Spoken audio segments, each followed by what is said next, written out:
जम्मू कश्मीर के पूर्व सीएम फारूक अब्दुल्ला ने दिया बड़ा विवादित बयान। पीओके पर भारत के दावे को लेकर सरकार से पूछा, क्या पीओके तुम्हारे बाप का है? बड़बोलेपन में अब्दुल्ला ने कश्मीर की जनता को भी बताया जुल्मों का मारा। कहा, भारत के पास सिर्फ बातचीत का है विकल्प, किसी के पास इतनी हिम्मत नहीं कि वो छीनकर पीओके वापस ले सके। पीओके पर फारूक अब्दुल्ला के बयान को बीजेपी ने बताया शर्मनाक। कहा, पीओके है भारत का अभिन्न हिस्सा, उसे लेकर ही दम लेगा भारत। पंजाब के भटिंडा से पीएम मोदी ने फिर पाकिस्तान को ललकारा। कहा, सर्जिकल स्ट्राइक के दौरान जवान करा चुके हैं ताकत का एहसास। भटिंडा में बोलते हुए पीएम मोदी ने दिए सिंधु जल समझौते के बदलाव के संकेत। कहा, किसानों के हक का पानी नहीं जाने दिया जाएगा पाकिस्तान। मन से पीएम ने दी काले धन से व्यापार करने वाले कारोबारियों को चेतावनी। कहा, हर काला कारोबार होगा बंद, गरीबों को भी मिलेगा हक। रैली के मंच से प्रधानमंत्री ने जनता का भी जताया आभार। कहा, जिस तरह से नोट बैन के बाद आपने कठिनाइयों में दिया साथ, शुक्रिया के लिए मेरे पास शब्द नहीं। पीएम मोदी ने लोगों को मोबाइल बैंकिंग का इस्तेमाल करने की दी नसीहत। कहा, हर शख्स अपने मोबाइल को भी बना सकता है बैंक और बटुआ। रैली से पहले पीएम मोदी ने भटिंडा में एम्स का भी शिलान्यास किया। कार्यक्रम के दौरान पंजाब के सीएम और डिप्टी सीएम मौजूद। भटिंडा के बाद प्रधानमंत्री आनंदपुर साहिब भी गए। गुरुद्वारा में माथा टेकने के साथ पीएम ने श्री गुरु गोविंद सिंह जी के 350वें प्रकाश पर्व के कार्यक्रम में भी हिस्सा लिया। इससे पहले आज संविधान दिवस के मौके पर दिल्ली में प्रधानमंत्री ने किया 2 किताबों का विमोचन। कार्यक्रम में कहा, संविधान की आत्मा को खुद से जोड़ने की कोशिश करे देश। कार्यक्रम में बोलते हुए पीएम मोदी ने पूर्व पीएम मनमोहन सिंह को भी दिया जवाब। कल राज्यसभा में मनमोहन सिंह ने नोट बैन के केंद्र के फैसले में बताई थी खाम। नोट बैन के फैसले पर पीएम का सीधा हमला। बोले, काला धन छिपाने का वक्त नहीं मिला तो सरकार की हुई आलोचना 72 घंटे का वक्त दे देता तो वाहवाही होती। नोट बैन पर चर्चा के लिए पीएम की गैर मौजूदगी को लेकर फिर दिखा संसद में हंगामा। सोमवार तक संसद की कार्यवाही की गई स्थगित। राज्यसभा में गुलाम नबी आजाद का सवाल। बुक लॉन्च पर पीएम के नोट बैन का जिक्र किया क्यों? क्या विपक्ष के लोग काले धन वाले हैं? राज्यसभा में केंद्र पर मायावती का भी हमला। कहा, पीएम के बयान से विपक्ष का हुआ है अपमान, पीएम अब सदन में माफी मांगे। नोट बैन पर जनता को दी जा रही राहत पर कांग्रेस नेता मल्लिकार्जुन खड़गे का अजीबोगरीब बयान। कहा, रोजाना बदल रहे हैं नियम, जनता को हो रही है परेशानी।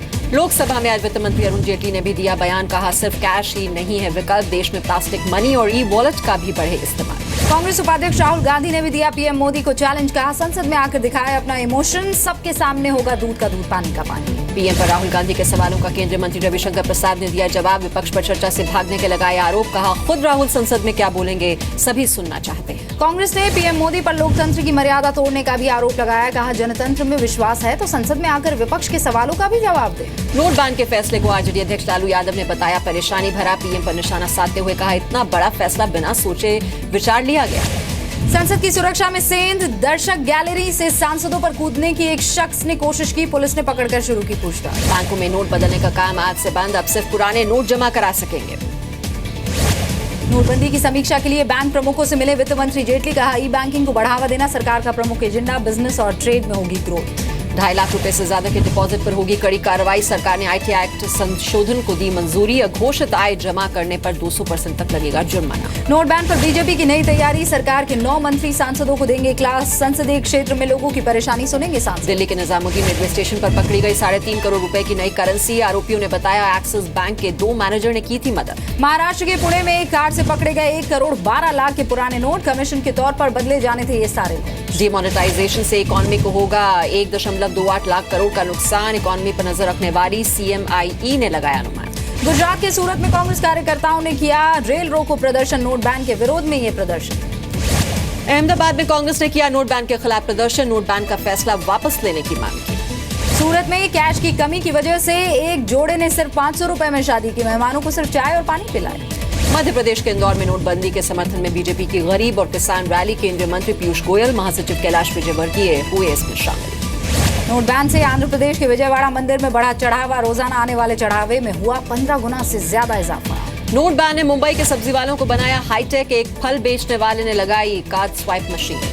नोट बैन के बाद नैनीताल में पटरी पर आने लगा है पर्यटन कारोबार। टूरिस्ट बड़ी मात्रा में कर रहे हैं डेबिट और क्रेडिट कार्ड का इस्तेमाल। नोट बैन से अब भी कई शादी वाले परिवारों को हो रही है परेशानी। यूपी के बाराबंकी में नहीं मिल रहा बैंक से नकद। झांसी में बेटी की शादी के लिए पैसे का बंदोबस्त न कर पाने की वजह से मजदूर ने मौत हो गई है। सदमे में हुई ये मौत। अखिलेश यादव ने शुरू की समाजवादी नमक योजना। योजना के तहत गरीब लोगों को आयोडीन युक्त नमक मुहैया करवाएगी सरकार। शहीद शशांक को दी गई अंतिम विदाई। यूपी के गाजीपुर में दी गई मुखाग्नि। 9 राजपूताना राइफल्स के राइफलमैन शशांक कुमार सिंह हुए थे शहीद। शहीद शशांक के नाम पर रखा जाएगा उनका नाम। डीएम ने गांव का नाम शहीद शशांक गांव करने के दिए आदेश। शहीद शशांक के गांव में पाकिस्तानी पीएम नवाज शरीफ का पुतला जलाया गया। पाकिस्तान के खिलाफ हुई नारेबाजी। कुशीनगर में प्रधानमंत्री मोदी की रैली की तैयारियां जारी। रैली स्थल का जायजा लेने पहुंचे डीआईजी। कड़ी सुरक्षा के किए गए इंतजाम। उत्तर प्रदेश के गाजीपुर में जलाया गया पाकिस्तान का झंडा। सीएम पर जवानों की शहादत पर दिखा लोगों में गुस्सा।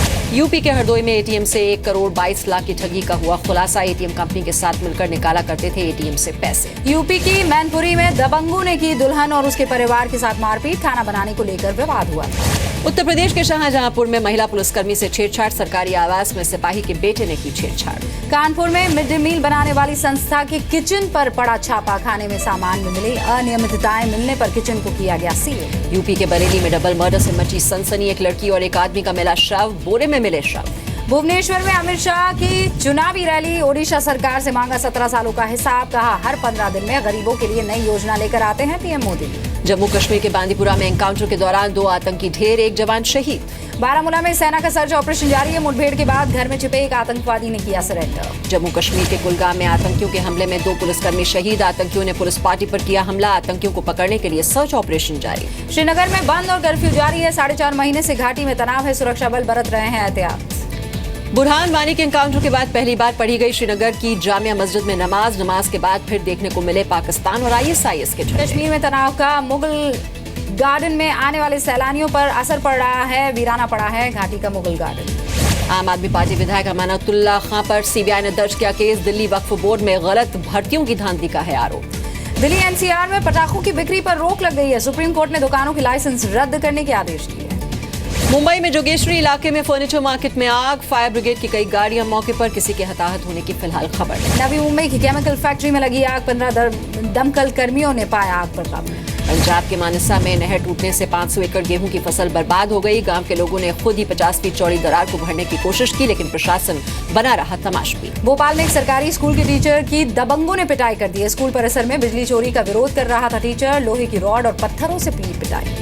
पटना में 102 एम्बुलेंस कर्मचारियों ने किया प्रदर्शन। प्रदर्शनकारियों पर पुलिस ने किया लाठीचार्ज। विधानसभा का घेराव करने पहुंचे थे एम्बुलेंस कर्मचारी। बिहार के मुजफ्फरपुर में छात्रों ने किया जमकर हंगामा। छात्रों के लिए बने हॉस्टल पर स्टाफ का है कब्जा। हॉस्टल में नहीं मिल रहा है छात्रों को कमरा। बिहार के गया में बदमाशों ने लूटा बैंक। 21,30,000 रुपए लूट कर हुए फरार। लूट के पैसों में 20 लाख रुपयों के थे पुराने नोट। झारखंड के गुमला में पुलिस को बड़ी कामयाबी मिली है। पालकोट थाने में इनामी नक्सली समेत 2 ने आत्मसमर्पण किया। एमपी के खंडवा में प्याज की खरीद सरकार के लिए बनी मुसीबत। किसानों से खरीदे प्याज को बेचने की हो रही है दिक्कत। नहीं मिल रहा कोई खरीदार। 8,000 क्विंटल प्याज सड़ गया। यूपी के महाराजगंज में भारत नेपाल बॉर्डर से 5 चीनी नागरिक गिरफ्तार किए गए हैं। बिना वीजा के भारत की सीमा में घुसे। पश्चिम बंगाल के नॉर्थ 24 परगना से पुलिस ने नवजात बच्चों की तस्करी के गिरोह का भंडाफोड़ किया है। 10 बच्चों को छुड़ाया गया। बच्चों को नर्सिंग होम से बिस्किट के गत्तों में रखकर लाया जाता था।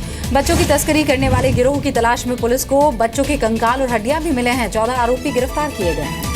दिल्ली के पास गुरुग्राम के पौष इलाके में सेक्स रैकेट का भंडाफोड़ हुआ है। पुलिस ने 3 लड़कियों और 8 लड़कों को गिरफ्तार किया। दिल्ली से सटे नोएडा के एमआईटी यूनिवर्सिटी के छात्र की संदिग्ध हालत में मौत हो गई। 5वीं मंजिल से गिरकर हुई मौत। शरीर पर मिले चोट के निशान। मध्य प्रदेश के अशोकनगर में एसडीएम का रीडर 20,000 रुपए रिश्वत लेते रंगे हाथों गिरफ्तार हुआ। ग्वालियर लोकायुक्त ने की कार्रवाई। नए नोटों में मांगी थी रिश्वत। बिहार के समस्तीपुर में मॉर्निंग वॉक पर निकले व्यापारी को अपराधियों ने मारी गोली। आपसी विवाद में हमला किया जाने की आशंका है। गुजरात के छोटा उदेपुर में खाप के खौफ से प्रेमी जोड़े ने दी जान। 5 लोगों के खिलाफ एफआईआर दर्ज। खाप ने लगाया था प्रेमी जोड़े पर 1,70,000 का आरोप। छत्तीसगढ़ के राजनांदगांव में स्कूलों में पढ़ाई करने वाले बच्चे बने चोर। डांस कार्यक्रम के बाद दुकानों में करते थे चोरी। राजस्थान की भरतपुर पुलिस ने हत्या की झूठी कहानी का किया पर्दाफाश। हत्या का मामला बताकर किया था गुमराह। गाजियाबाद के स्कूली बच्चों ने सोलर एनर्जी की बनाई कार। सौर ऊर्जा से चलेगी ये कार। प्रदूषण से निजात पाने के लिए बनाई गई है ये कार। उत्तर प्रदेश के आगरा में हुआ बलून फेस्टिवल का आगाज। 11 देशों के बलून होंगे शामिल। 6 दिन तक चलेगा ये फेस्टिवल। यूएन सेक्रेटरी जनरल बान की मून ने भारत पाक सीमा के हालात पर चिंता जताई है। क्षेत्र में स्थिरता बहाली की अपील भी की। थैंक्सगिविंग के मौके पर इराक में तैनात अमेरिकी सैनिकों ने खेला फुटबॉल। मोसुल से 60 किलोमीटर दूर कायरा में आर्मी बेस पर सैनिकों की दावत की। अमेरिका की कैंटकी में फायरिंग। फुटबॉल मैच के दौरान गोलीबारी में 2 लोगों की मौत, 4 घायल। सीरिया के अलेप्पो में विद्रोहियों के कब्जे वाले इलाके में हवाई बमबारी का वीडियो, मलबे में अपनों की तलाश करते दिखे लोग। मध्य अमेरिकी देश अल साल्वाडोर में 7.2 की तीव्रता का भूकंप आया। फिलहाल किसी के नुकसान की खबर नहीं। इटली में भारी बारिश के बाद बाढ़ जैसे हालात। अलेक्जेंड्रिया प्रांत में टनारो नदी खतरे के निशान से ऊपर। दिसंबर सीरीज की शानदार शुरुआत। निफ्टी 8,100 के पार पहुंचा। सेंसेक्स 456 और निफ्टी 149 अंक बढ़त पर हुआ बंद। सोने चांदी की कीमत में भारी गिरावट। सोना 7 महीने और चांदी 6 महीने के निचले स्तर तक लुढ़का। 2 हफ्ते में सोना करीब 1,500 रुपए तो चांदी करीब 4,000 रुपए लुढ़की। रुपए में आई जोरदार रिकवरी। डॉलर के मुकाबले रुपया 27 पैसे मजबूत होकर 68 रुपए 40 पैसे पर बंद हुआ है। 22 सितंबर के बाद एक दिन में सबसे बड़ी तेजी है। कल से मोहाली में शुरू होगा भारत इंग्लैंड के बीच सीरीज का तीसरा टेस्ट। 1-0 से सीरीज में भारत है आगे। तीसरे टेस्ट से पहले भारत और इंग्लैंड की टीमों ने प्रैक्टिस की है। मोहाली में पिच के स्पिनर्स की मददगार होने की आसार है। बॉल टैंपरिंग के आरोपों पर बोले विराट कोहली। आरोपों पर आई हंसी, बताया सीरीज से ध्यान भटकाने की कोशिश।